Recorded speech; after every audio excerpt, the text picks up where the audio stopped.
Picture this. You've just laid your sweet grandma to rest, and you're still trying to catch your breath from the grief. 2 weeks later, your whole family shows up in a giant U-Haul, saying the house is theirs now. So what would you do? Open the door or lock it up and stand your ground?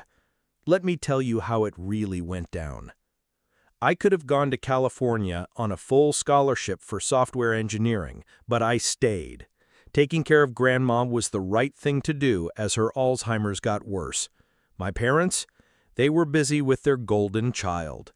I don't regret it, not for a second. But sometimes, in this quiet, I wonder what my life would be like if I had been just a little more selfish. I was sitting in the living room, watching dust motes dance in the afternoon sun, when my phone vibrated on the table, the sound tearing through the stillness. The screen lit up with my sister's name, Chloe. My heart sank. In the last 2 weeks, she had called only once, a brisk 3-minute conversation to ask about paperwork. Today's text wasn't a check-in either. It was just one cold line that appeared on my screen, more of a command than a question. We need to talk about the house. I took a deep breath, the chill of the hardwood floor seeping into my feet, and called her. On the other end of the line, Chloe's voice dripped with an artificial cheerfulness that set my teeth on edge. She claimed she was just about to call me. I didn't play along, just asked her what was wrong. And so it began, a well-rehearsed performance about how her husband, Mark, had just lost his job and how they were struggling with the high cost of living in the city. I stayed quiet, letting the empty space between her complaints speak for itself, waiting for the main event. And then she dropped it, not as a request, but as a declaration, that since I was all alone in such a big house, they would be moving in with me for a while, just until Mark got back on his feet. She even added that it would be fun, just like when we were kids. A laugh caught in my throat.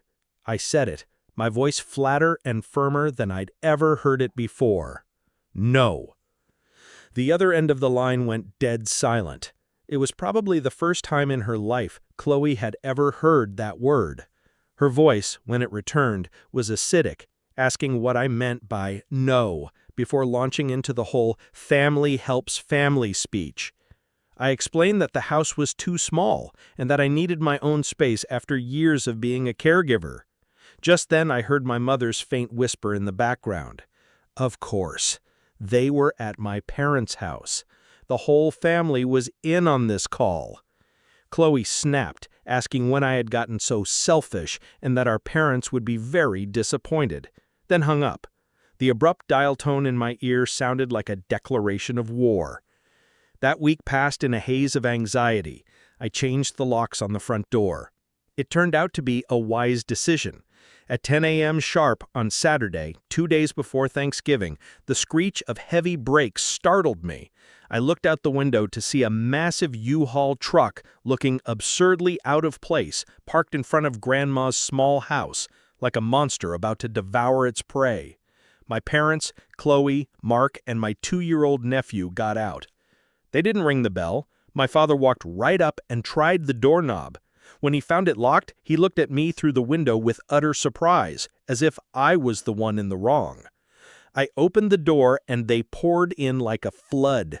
My mother, in a sickeningly sweet voice, announced that they were there to help my sister get settled because Chloe was just so tired. Chloe didn't even look at me. She walked straight into the living room and started pointing, her arms slicing through the air as she declared this wall had to be knocked down for an open concept space, and that corner would be a play area for Leo. The anger began to boil in my chest, hot and suffocating. This was my house, paid for with sleepless nights and deferred dreams, not her latest renovation project. Mark just stood there, scratching his head, avoiding my eyes. But it was my mother who delivered the final blow. She walked past me, patting my arm with a smile that didn't reach her eyes, and said to Chloe in a casual tone, "Don't worry about the lock, sweetie. I gave you the family spare key weeks ago." The key I never knew existed. Something inside me snapped. A voice I barely recognized as my own, low and trembling with a rage I'd suppressed for years, cut through their chatter. I asked them what the U-Haul was for. For a moment, the entire family just froze. My father stepped forward, placing a heavy, condescending hand on my shoulder. His voice was low and steady, the one he always used when delivering a verdict I knew I couldn't fight. He told me to calm down, to be reasonable. He told me that after a family meeting, they had all decided that Chloe and her family needed this house more than I did, that my life was simple and theirs was complicated. And then he informed me, with a cold finality that sucked the air from my lungs, that I could stay in the guest room. The guest room. In my own house. The words weren't just an insult, they were an erasure. They were wiping away 20 years of my life and demoting me to a temporary visitor. Every sacrifice, every sleepless night, every dream I'd packed away, all of it, gone, in 2 little words. This wasn't a family. This was a pack of wolves, and I was the prey they had finally cornered. I shook his hand off me. It was a small gesture, but the entire room held its breath. The sudden absence of his touch was like a gunshot in the silence. It was the first time in my life I'd ever defied him physically. I watched his surprise curdle into a deep, familiar anger.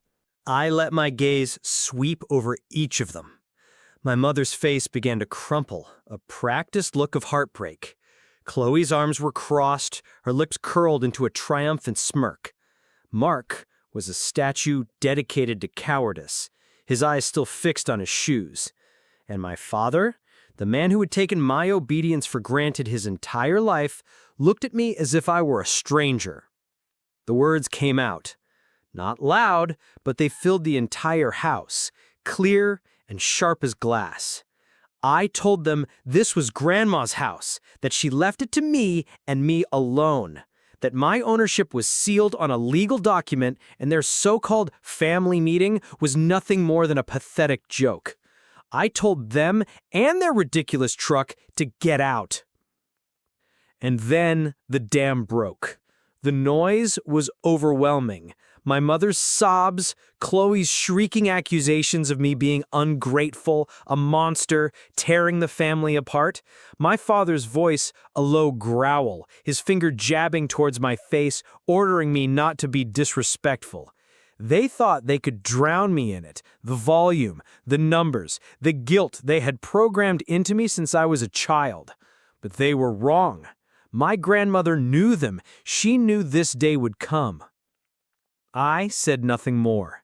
I turned my back on their chaos and walked calmly to my grandmother's old writing desk in the corner. The drawer creaked as I pulled it open. I took out a small USB drive, the metal cool against my skin, and walked back to my laptop. The click of the drive sliding into the port was the only sound in the room. I turned the screen towards them, its blue light casting their stunned faces in shadow. My mother's crying stopped. Chloe went silent. My father lowered his hand. On the screen was my grandmother's face. I told them that before they said another word, there was someone we all needed to listen to. The silence in the room was heavier now than it had ever been. They stood like statues, their eyes glued to the screen as I pressed play. My grandmother's image flickered to life. Not the frail, confused woman from her final days, but the grandma from 2 years prior. This was the woman who raised me, her eyes burning with a clarity that felt like she was looking right through the screen, right into all of us. She was sitting in the very armchair my mother was standing beside, which made my mom take a sudden, involuntary step back. Her voice filled the room, calm and strong. She spoke of her love for her family, of the good memories. Then, her gaze seemed to find me through the camera. She spoke about me, about the future I had put on hold, the nights I'd sat with her through her terrors, the endless patience she knew I'd struggled to maintain. She said this house wasn't a gift, it was a payment, the only way she could repay my sacrifice. A knot I didn't even know I was carrying in my chest finally loosened. For the first time, I felt seen. Then, my grandmother on the screen leaned forward, her expression hardening. "This house is his payment," she said, her voice dropping, sharp and clear. "But my real gift to him is the evidence I've been collecting for the last 5 years. It's all on this drive." On the screen, my grandmother's tone hardened. Her eyes, sharp and clear, seemed to address my parents directly. She spoke of how they had built a castle for one grandchild while forgetting the other was holding up the walls. I watched the color drain from my mother's face. Then her gaze shifted, as if looking right at my sister. She told Chloe that charm is a currency that eventually runs out, and that she should never, ever mistake her brother's kindness for weakness. Chloe flinched, as if she'd been struck. But my grandmother wasn't finished. She said she knew their nature, knew how greed could poison a family. So she had prepared a final failsafe. Her voice became calm, deliberate, as she revealed the existence of a sizable trust fund, money set aside for the future of Chloe and her children. For a split second, a flicker of pure reptilian greed lit up Chloe's eyes. And then Grandma delivered the masterstroke. The only person with the authority to manage and release funds from that trust fund was me. She laid it all out with chilling precision. The money could only be used with my signature for legitimate reasons: education, health, a true emergency, and the final, perfect condition: if they ever pressured me, tricked me, or tried to force me from this house in any way, my grandmother's will instructed me to dissolve the trust entirely. Every last cent was to be donated to an Alzheimer's charity in her name. It was a perfect prison of their own making. They could have the inheritance, but only if they left me in peace. The moment they touched my home, their fortune would turn to ash. The video ended. I closed the laptop. The small click of the lid shutting sounded like a thunderclap in the dead silent room. If the silence before was heavy, the silence now was a vacuum. They no longer looked at me like an obstacle. They looked at me like a monster that had just grown 3 new heads. Chloe's face was a horrifying mask of raw hatred at war with cold calculation. She was looking at me, but I knew she was seeing millions of dollars growing wings and flying away. My father, the patriarch, the man whose presence once filled any room, seemed to physically shrink. His eyes were unfocused, staring into the wreckage of his own authority. Mark looked like he was about to be sick. A sound like cracking glass broke the stillness. It was my mother, attempting a laugh. It was a ghastly, dry rattle. She began to backpedal, her voice thin and reedy, saying this was all a terrible misunderstanding, that they were only worried about me, only wanted to help Chloe in her time of need, that perhaps they had been a bit hasty. Her words were a desperate scramble to glue a shattered vase back together. I said nothing. I just stood there. I didn't have to. My grandmother had just spoken for me across time, and her words were iron. My silence seemed to terrify them more than any curse I could have uttered. My mother couldn't stand it. She grabbed Chloe's arm, pulling her, whispering frantically in her ear. I couldn't hear the words, but I didn't need to. I could read them in her desperate eyes. The money, the trust, don't be a fool. My father was the next to move. Without a single word, he turned and walked out the door. It was a walk of shame. I watched him go to the U-Haul, pick up the first box, one labeled Leo's Toys, and begin the humiliating journey back to the truck. After a sharp nudge from my mother, Mark scurried to help him. The invasion was over. The retreat had begun.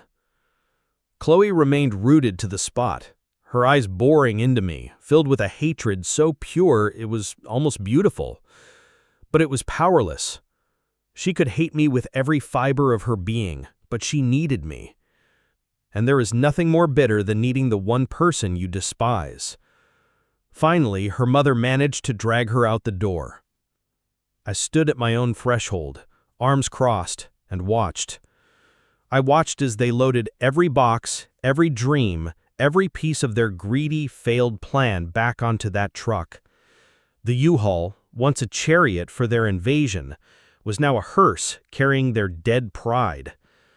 They left without a word, without a single look back, leaving nothing behind but tire tracks on my driveway and the ghost of their ambition. The house was silent once more, but this time it was no longer the silence of grief. It was the clean, sharp silence of victory. The weeks following their retreat were quiet, but not peaceful. It was the heavy silence of a battlefield after the first volley, the air thick with the promise of more to come. I went through the motions of reclaiming my life, organizing Grandma's things, but I felt like I was living in a house with a ghost. Not my grandmother's, but the ghost of the next confrontation. I knew them. Wolves don't learn to graze. They just find new camouflage. Their campaign began in early December, a soft invasion designed to succeed where brute force had failed. My mother was the vanguard. My phone, once silent, became a constant source of irritation. A flood of notifications, each one a drop of poison disguised as honey. "Good morning, my wonderful son," followed by a sun emoji. "Thinking of you," with a string of hearts. They were punctuated by old family photos, carefully curated to construct a warm, loving past that never actually existed. When the digital assault failed to get a response, the calls began. My mother's voice, thick with a sweetness that could give you a toothache, would pour into my ear. She apologized endlessly for the terrible misunderstanding, her words weaving a new narrative where they were the saviors and I was the troubled soul they were trying to rescue. Her apologies were always sprinkled with carefully placed sighs about Mark's job search, the rising cost of living, the looming expense of Christmas. She never asked for money directly. She was a gardener of guilt, planting seeds and waiting patiently for them to take root in the dark. I remained polite, distant. It was like watching actors rehearse a bad play, and I was enjoying my front row seat. Then came the invitation, the centerpiece of her strategy, Christmas Eve dinner. Her voice on the phone cracked with manufactured emotion as she spoke of her one wish, for her family to be together again. I knew it was a stage, meticulously set for an ambush. I was about to refuse, but that afternoon a package arrived that changed my mind. It was from my grandmother's lawyer. Inside, past the legal jargon, was a small, beautifully wrapped gift and a letter. The letter explained that my grandmother had left one final posthumous instruction.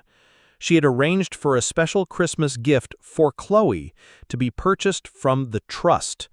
But there was a catch. A piece of theater only my grandmother could have orchestrated. I had to be the one to hand it to her in person in front of the entire family. My fingers trembled slightly as I unwrapped the gift meant for my sister. It was an old book, a first edition hardcover with a beautifully illustrated cover. The title, in elegant golden script, was The Wolf in Sheep's Clothing. A cold, sharp smile touched my lips. It wasn't just a gift, it was a weapon handed to me from beyond the grave. On Christmas Eve, I drove to my parents' house with the rewrapped book on the passenger seat beside me. It felt less like a gift, more like a silent co-conspirator. Their house was a frantic blaze of light against the dark, every bush and window frame blinking with an aggressive cheerfulness that only highlighted the emptiness of the gesture. They met me at the door with smiles that didn't reach their eyes, and hugs that felt like cages. My mother fluttered around me, a moth drawn to a flame she desperately wanted to extinguish. My father clapped me on the shoulder, his grip too tight, his voice too loud, telling me how glad he was that I'd come. And Chloe? Chloe stood back, silent, her eyes like daggers fixed on the gift in my hand. Dinner was a masterclass in psychological warfare. They filled the air with meaningless chatter, carefully navigating around the black hole of the incident as if the U-Haul had been a shared hallucination. They praised me, my maturity, my strength, each word a polished stone lobbed at my defenses, searching for a crack. I ate, I nodded. I gave them nothing. I simply watched their performance unfold. Finally, the moment came. My mother clapped her hands with forced delight and announced it was time for presents. They handed me a beige sweater, a gift so generic it screamed of obligation. I thanked them. Then my mother's gaze fell upon me, her expression a perfect mask of hopeful expectation. The show was about to reach its climax. I picked up my grandmother's gift and stood. The forced laughter and chatter died instantly. You could have heard a pin drop. I told them I had one more gift to give, a special one, from Grandma. I made sure to say the next words slowly and clearly for everyone to hear, that it was purchased with money from the trust she had set up for Chloe, and that it was her final wish for me to give it to her, tonight, with all of us together. I held the gift out to Chloe. Her hand, I noticed, trembled slightly as she took it. Her eyes were bright with an undisguised avarice. In her mind, this was the first payment, a down payment on my forgiveness. She was likely imagining jewelry, something expensive and cold. For a single, beautiful moment, there was only confusion, and then I saw the journey on her face. A flicker of recognition, a dawning wave of humiliation, and then a tidal wave of pure, undiluted rage that washed away every last trace of her performance. The muscles in her jaw tightened, the practiced smile collapsing into an ugly snarl. Her eyes, blazing with hate, locked onto mine. And then she screamed. It wasn't a yell. It was a raw, guttural shriek of a cornered animal, filled with the venom she'd kept hidden for years. The book flew from her hands, hitting the wall with a sickening thud, its pages splaying open like a broken wing. She shrieked about how I dared to insult her, to humiliate her in her own parents' home, that I was a cruel, twisted monster, gloating over their misfortune. The dam of her lies finally broke. The accusations poured out in a torrent of rage, that I had always been jealous, that I was relishing their struggle, that I was using our dead grandmother's money to play some sick, manipulative game. And there she was, the real Chloe, finally unmasked. My mother made a feeble sound, a weak, "Chloe, don't!" But it was a whisper in a hurricane. My father shot to his feet, his face turning a dangerous shade of red. I saw the war in his eyes. For a split second, the protective father was there, ready to strike me down for upsetting his princess. He took a half-step forward, his knuckles white, but then he froze. I saw his gaze dart towards the door, the internal calculation almost visible, the rage versus the price tag. The banker in him won. The fire in his gaze died, snuffed out by the cold, hard math of a balance sheet. His own greed had put him in chains. I didn't raise my voice. I stood there and let her storm break against me. When she finally paused, gasping for breath, my voice cut through her rage. Not loud, but heavy. "I was just following Grandma's final wish," I said calmly. "She chose the gift. She wrote the instructions. Don't be angry with me, Chloe. Be angry with the person who knew you best." My words were like a bucket of ice water. There is no counter-argument to the will of the dead. That one truth plunged the room into a silence more profound than any before it. The party was over. "I should probably be getting going," I said into the void. No one tried to stop me. I wished them a Merry Christmas, the words tasting like ash and victory, and walked out the door. I left them there, frozen in their living room, a party portrait of greed and fury, left to implode in the suffocating quiet. Sitting in my car, the cold of the vinyl seat seeping through my clothes, my phone buzzed. A text from an unknown number. The message was short, the words glowing in the darkness of my car. I used to work with Mark. There's a lot you should know about why he lost his job. Your sister isn't the only wolf in that family. I sat there, engine off, the fake cheer of my parents' Christmas lights blinking in my rearview mirror. I reread the text, and then again. My breath fogged the cold window. The shouting match in the house suddenly felt like a sideshow, a petty squabble compared to the secret that had just landed in my lap. My hand shook as I typed a reply. Who is this? A minute passed, feeling like an hour. The phone lit up again. Just someone who's tired of seeing him play the victim. Mark wasn't laid off. He was forced to resign. The reason was embezzlement. The company let him go quietly to avoid a scandal, but they have proof. He didn't just lose a job, he committed a crime. A slow, cold smile spread across my face. My grandmother had given me a shield to protect my home, but this anonymous messenger, they had just handed me a sword, and I was finally ready to use it. My head was spinning. The phone felt impossibly heavy in my hand, weighted with the filth of their secrets. The entire foundation of their hardship, the moral high ground from which they had tried to seize my home, was nothing but a crater left by a crime. A single chilling question formed in my mind. I texted back, "Did she know?" The reply was instantaneous. The 3 dots that appeared felt like a countdown to a detonation. No. She was the architect. Complained his salary was never enough.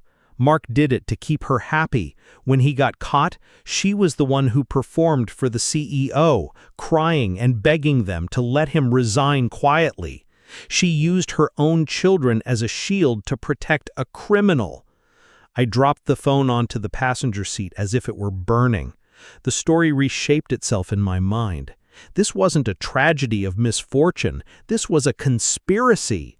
Chloe wasn't just a spoiled sister. She was a mastermind who had pushed her husband into a felony and then, when the plan imploded, had tried to rob her own brother to patch the hole in their sinking ship. The last embers of my anger and sadness went out, replaced by a cold, clean disgust. A final text from the stranger wished me luck, and then the number went dead. The drive home was a blur. My grandmother had given me a shield. This stranger had just handed me a sword, and I was finally ready to use it. The days after Christmas were unnervingly quiet. My mother's love-bombing campaign ceased. The silence from their end was absolute. They didn't know what I knew, and I realized that my knowledge was a weapon far more powerful than the trust fund. It was the silence of a predator, and for the first time in my life, I wasn't the prey. I spent the nights pacing through the quiet rooms of my grandmother's house, not in anxiety, but in thought. The secret was a nuclear bomb. I could detonate it and obliterate them. But my grandmother had been wiser. She didn't use force. She built a cage out of their own greed. I would follow her lead. I wouldn't light the match. I would simply hand it to them and let them burn their own world down. At the end of January, I made the call.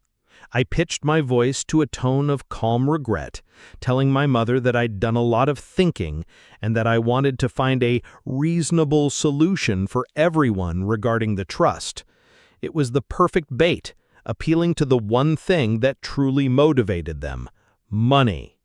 I could practically hear the gears of calculation whirring in her head. She agreed instantly. I set the terms. The meeting would be at my house, and everyone, especially Mark, had to be there. That Sunday, they arrived not as invaders, but as supplicants. They sat stiffly on the sofa, a portrait of feigned politeness. They were defendants awaiting a verdict. I let the silence stretch, forcing them to stew in it. Then I began. I didn't look at my parents or at Chloe. My eyes locked onto Mark, who was trying to physically shrink into the sofa cushions. I spoke, my voice low and clear. Mark, before we talk about the future, I think we need to clear up the past. Why don't you start by telling everyone the real reason you left your job? The question hung in the air like a hangman's noose. The blood drained from Mark's face. A sheen of sweat appeared on his forehead, as his eyes darted around, looking for an escape that wasn't there. Chloe shot to her feet, her voice a shrill shriek of practiced outrage. It was a magnificent performance, a tirade about my cruelty, my lies, my obsession with bullying poor, unlucky Mark. Its only purpose was to create enough noise to keep him from talking. I let Chloe's storm rage, my eyes never leaving Mark. When she finally paused, I spoke into the silence, my voice still calm. Bullying, Chloe? I'm just asking a question. Unless there's something you're afraid he might say? The pressure was too much. Trapped between my knowing gaze and his wife's frantic cover-up, Mark shattered. Staring at the floor, he mumbled the confession, the money, the resignation, the threat of prosecution. I watched my parents' world collapse in real time. The confusion on their faces gave way to disbelief, then to the horrifying, ugly realization that they had been played for fools by the very daughter they had worshipped. My father's repressed anger, chained for so long by greed, finally exploded. But it wasn't aimed at me. He turned on Mark, his face purple with rage, roaring at him, calling him a thief, a disgrace who had dishonored their family. And Chloe, seeing the ship sinking, did what she always did. She threw her accomplice overboard to save herself. The crocodile tears of a victim turned in an instant to the venomous spit of an accuser, screaming at Mark for being so stupid, for ruining her life, for destroying everything. I leaned back in my grandmother's armchair and watched. My trap had sprung. They were tearing each other apart, revealing their true, monstrous selves. I didn't have to say a word. They had forgotten I was even in the room. I was no longer the villain or the victim, just the audience to a tragedy of their own making. When the chaos reached its peak, I stood up. Instantly, the screaming stopped. 4 pairs of wild, panicked eyes snapped to me. In a flash of terror, they remembered who held the house, the money, and now all of their secrets. I told my parents that I was done being their invisible son. Done being the footnote in Chloe's story. Done with the lies, the manipulation, and the rot that they called a family. I told them that my grandmother had left me her house and that I was finally going to make it a home. And a home, I said, had to be a place of peace. And that peace required their absence, forever. Then I turned my attention to Chloe and Mark. The wreckage of my parents' shock and my father's impotent rage faded into the background. I looked at my sister, whose face was a mask of desperate hope, still believing she could salvage something from the disaster. Since your hardship was the result of a crime, the trust will obviously not be releasing any funds for your self-made emergency. I watched the last flicker of hope in Chloe's eyes die, her face going slack with the devastating weight of her failure. But, I continued, letting the word hang in the air, my grandmother was a practical woman, and she never wanted her great-grandchildren to suffer for the sins of their parents. I explained her final provision. It wasn't a gift, it was a cage. The trust had one mandatory unchangeable disbursement. It would automatically pay the rent for a modest 2-bedroom apartment in a nearby town, a place with no glamour and no prestige, for a term of 5 years. It would also provide a small monthly stipend, enough for groceries and utilities, and nothing more. The money would be paid directly to the landlord and the supermarket. Not a single dollar would ever pass through their hands. And there was one final, unbreakable condition. The stipend would only be paid if Mark found and maintained a full-time job. Any job. In that moment, I understood the true depth of my grandmother's genius. It was the most brilliant, most cutting checkmate imaginable. She hadn't left them to starve, but she had sentenced them to a life of utter mediocrity. She gave them a safety net woven into the bars of a prison. For Chloe, who had spent her entire life chasing luxury and status, it was a fate worse than being cast out with nothing. It was a life sentence of being ordinary. I pulled the lawyer's business card from my pocket and placed it on the coffee table. The small sound of the card hitting the wood was the final gavel. I said, "You can contact him to make the arrangements." Then I turned and walked to the door, leaving them all in the ruins of their own making. I didn't look back. I felt their eyes on me, but for the first time, their gaze had no weight. I drove home, to my grandmother's house, to my house. As I stepped inside, the silence that greeted me was different. The heavy, anxious quiet of the past few months was gone. This was a new silence, warm and expansive. I walked to the living room window and looked out at the quiet street, the same view I had looked at my entire life. But tonight, I was seeing it for the first time.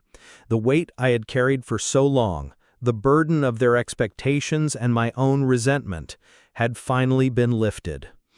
The silence wasn't empty. It was peace.